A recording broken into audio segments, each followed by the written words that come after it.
Hello বন্ধুরা, সবাই কেমন আছেন? লাবণী কিচেন অ্যান্ড ব্লগে সবাইকে স্বাগতম। আজকে আমি নিয়ে এলাম এঁচোড় আর বাগদা চিংড়ি রান্নার রেসিপি।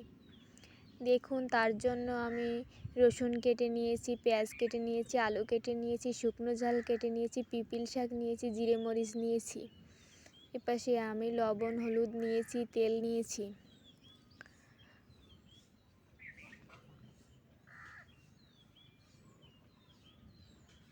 দেখুন, বাগদাগুলো কেটে নিয়েছি।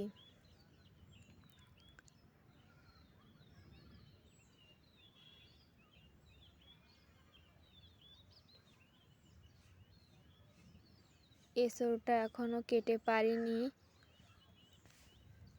এঁচোড় রান্না করার জন্য সব কিছু আমার রেডি। দেখুন, এবার আমি ঝালটা বেটে নেব। ঝালটা বেটে নিচ্ছি।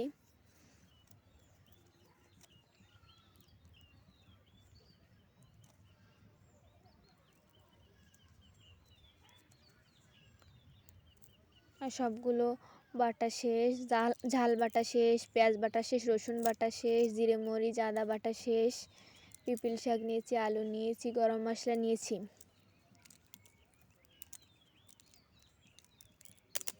এঁচোড়টা কেটে নেবে মা। এঁচোড়টা কাটা শেষ। কড়াইতে মা তেল দিয়ে দিয়েছে। এবার চিংড়িগুলো ভালো করে ভেজে নেবে।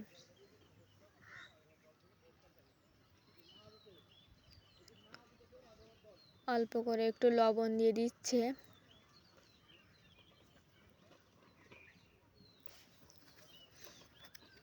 এবার চিংড়িগুলো দিয়ে ভালো করে ভেজে নেবে।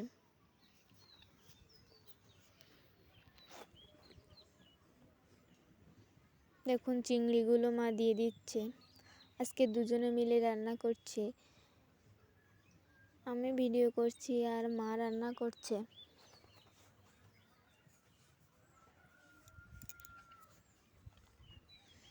দেখুন, চিংড়িগুলো ভালো করে ভেজে নিলে তরকারিটা খেতে স্বাদ লাগবে।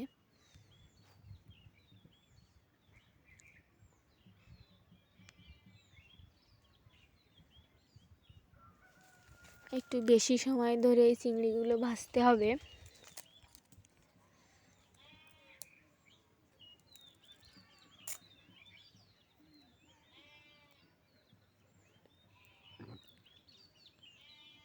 দেখুন, আমি চুলোর পাশে গরম মশলা দিয়ে রেখেছি। ওগুলো গরম হয়ে গেলে তরকারিটা নামানোর আগে গরম মশলাগুলো দিয়ে দিব।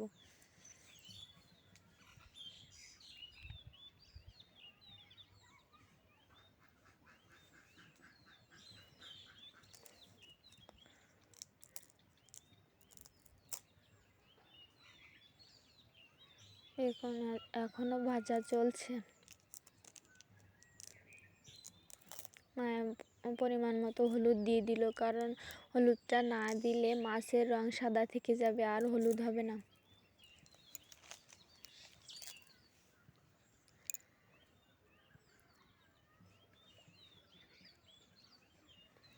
এবার পেঁয়াজ রসুন দিয়ে দিচ্ছে।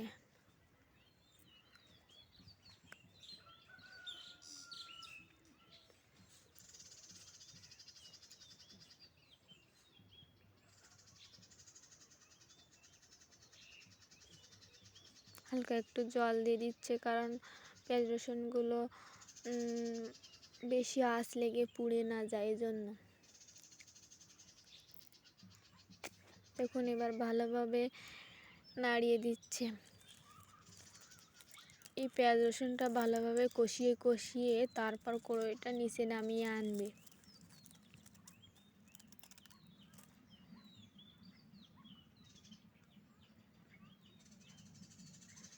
দেখুন, পেঁয়াজ রসুনটা ভালোভাবে না কষালে কাঁচা কাঁচা গন্ধ খেতে পারে, এজন্য বেশি সময় ধরেই কষাচ্ছে।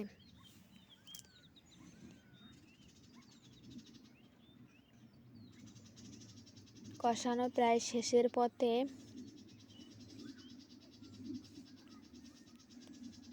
এঁচোড়টা মা নিচে থেকে ভালো করে মাখিয়ে নেবে। মশলা সবগুলো নিচে থেকে দিয়েই মাখিয়ে নেবে।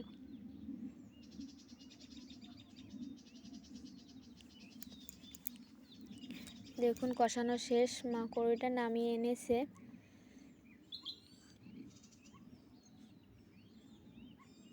এবার মা একটু তেল দিয়ে দিবে।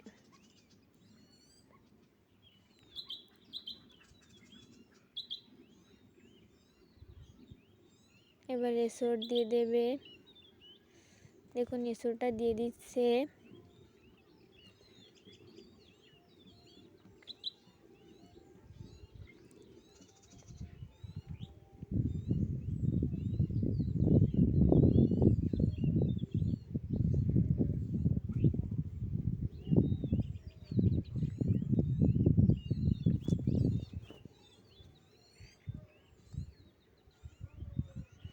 পিপিল শাকগুলো দিয়ে দিল।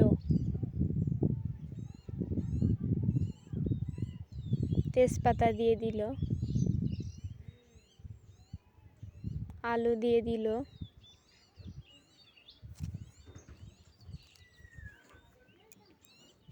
পরিমাণ মতো লবণ দিয়ে দিল। পরিমাণ মতো হলুদ দিয়ে দিল।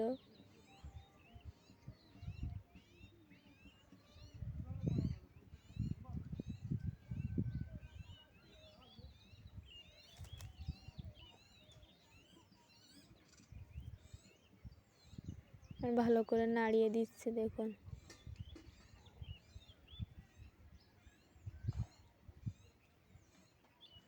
এবার শুকনো ঝাল বাটা দিয়ে দেবে।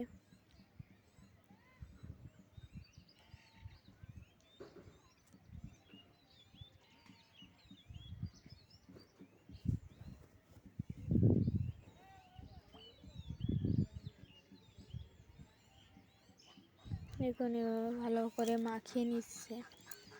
উপর থেকে ভালো করে মাখিয়ে নিলে তরকারিটা খেতে ভালো হয়।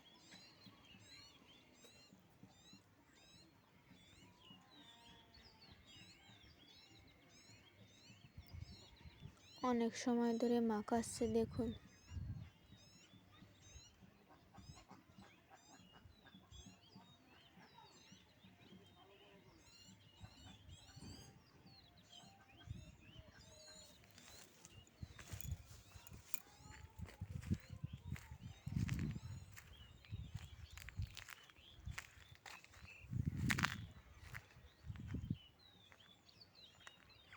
দেখুন কত সময় ধরে মাখাচ্ছে।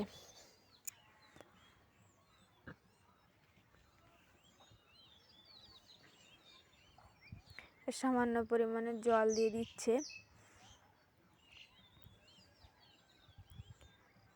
জলটা না দিলে এসবটা সিদ্ধ হবে না।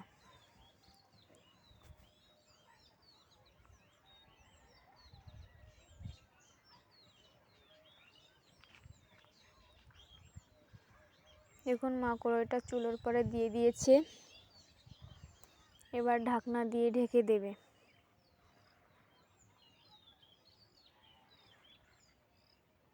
এই ঝোলটা যখন শুকিয়ে যাবে তখন আস্তে আস্তে জাল দিয়ে এসবটা ভালো করে কষাতে হবে, তারপর ঝোল দিতে হবে। আর ঢাকনা দিয়ে ঢেকে দিল। দেখুন আমাদের গাছের ডালিম কি পরিমাণে, ডালিমের ভারে গাছ ভেঙে পড়ছে। জারমূলগুলো কত সুন্দর থোকা থোকা পড়ে আছে। জারমূলের ভারেও ডাল ভেঙে পড়ছে যেন।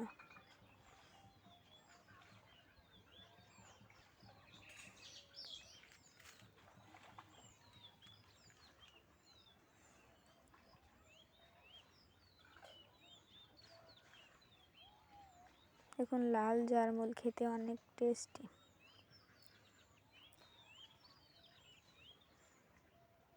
আমাদের বাড়ি অনেক রকমের ফুল গাছ আছে।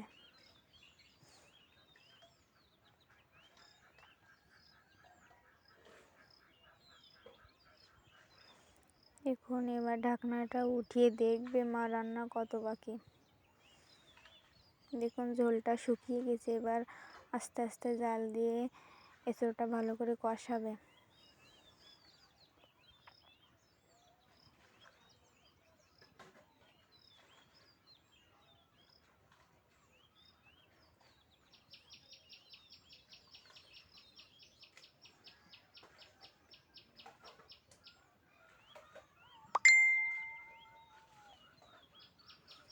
দেখুন প্রায় কষানো শেষের পথে, এবার ঝোল দিয়ে দেবে।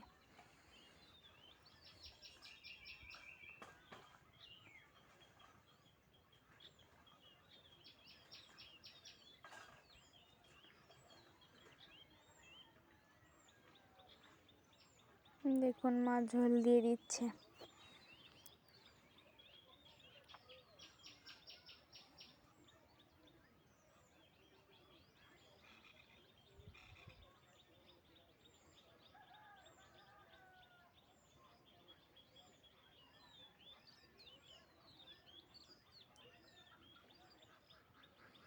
রান্না প্রায় শেষ। দেখুন কালারটা কেমন হয়েছে তরকারির।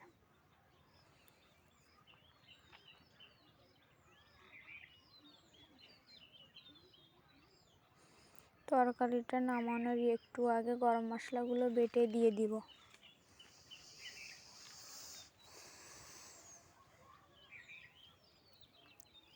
দেখুন তরকারি প্রায় শেষের পথে।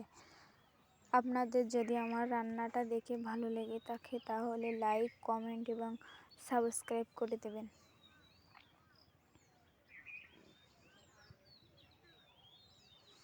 দেখুন মা আবার দেখছে এসবটা গলেছে কিনা, সেদ্ধ হয়েছে কিনা।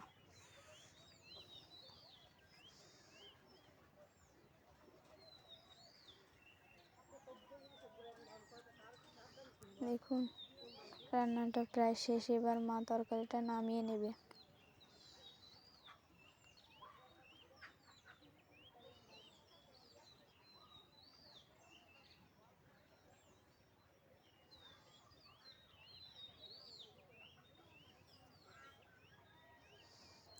মা বেশি বেশি করে ঘুঁটে দিচ্ছে, নাড়িয়ে দিচ্ছে, কারণ তরকারিটা নামানো শেষ।